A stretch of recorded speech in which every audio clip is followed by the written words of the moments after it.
Well, hello and welcome again to our reading of Thucydides, Book 4, and we're in the middle of Section 8. So we're up to this description of the island of Sphakteria. Now I do suggest you get hold of a map and have a look at this island of Sphakteria to see how it lies in relation to Pylos and to the mainland. Maps are very interesting things to consult at this point. So for the island of being called Sphakteria, and literally it makes the harbour secure, paratenousi, stretching out and lying very near to it, and it also it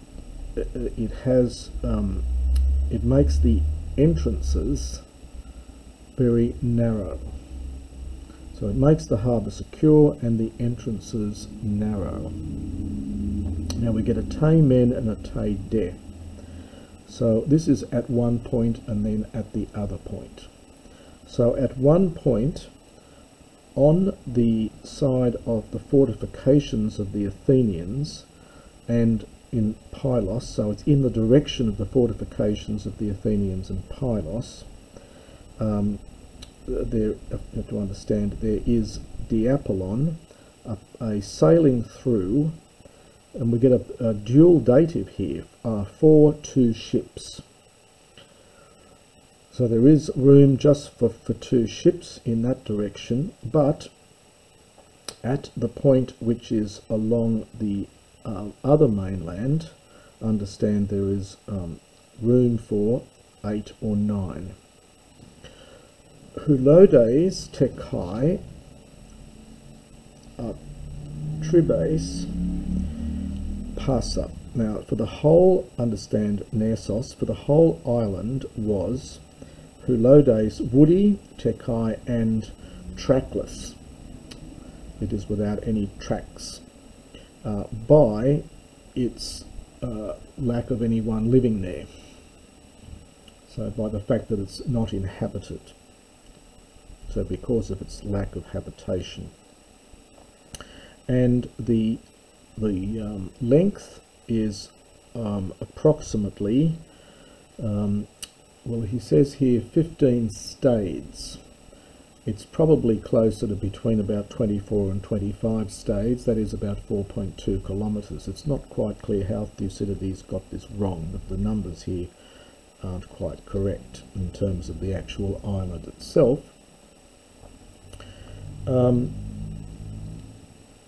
And they were about, klesein, future infinitive, to shut off the entrances with their ships.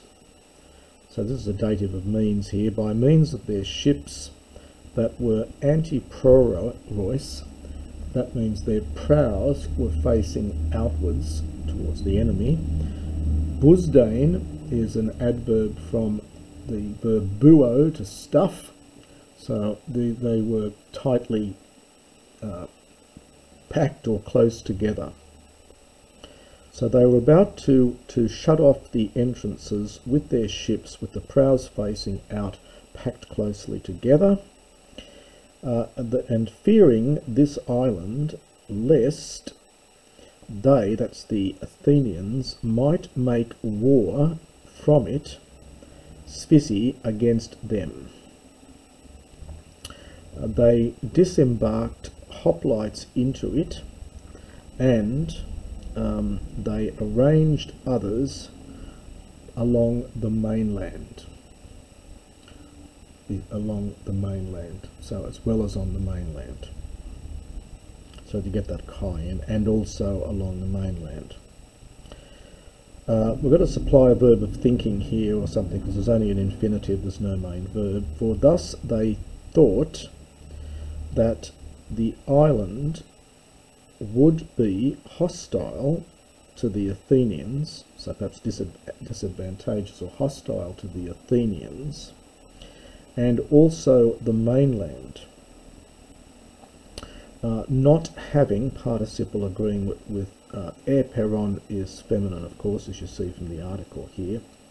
So not having an apobasis, a place from which they could disembark, so not having a place for disembarkation, and then we get this little parenthesis here. The tar is very vague for the area outside of the island. So for the coast of Pylos, outside of the entrance, the place of sailing in,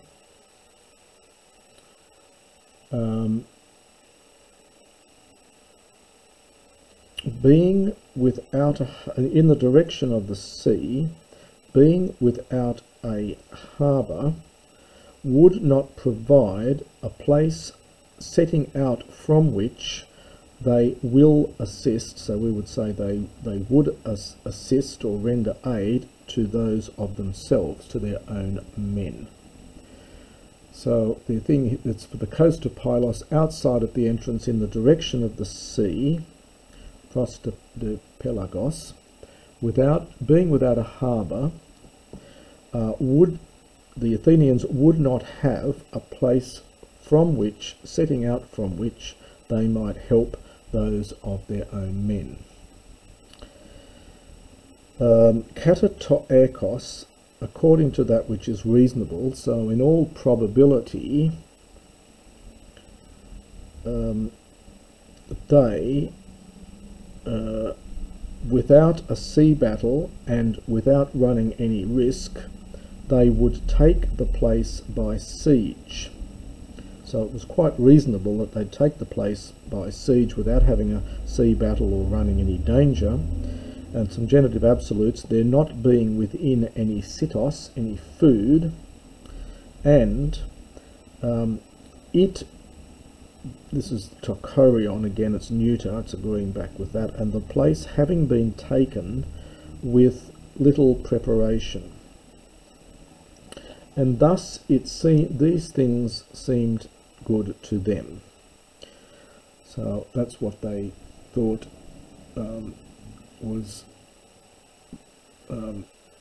these things thus seemed good to them. These were the decisions they made, and they disembarked on the island, the hoplites, having chosen them from all of the Lochone.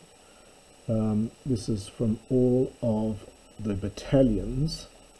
Elsewhere, Thucydides, I think, mentions about 7 of these, from having chosen them by lot from all of the battalions.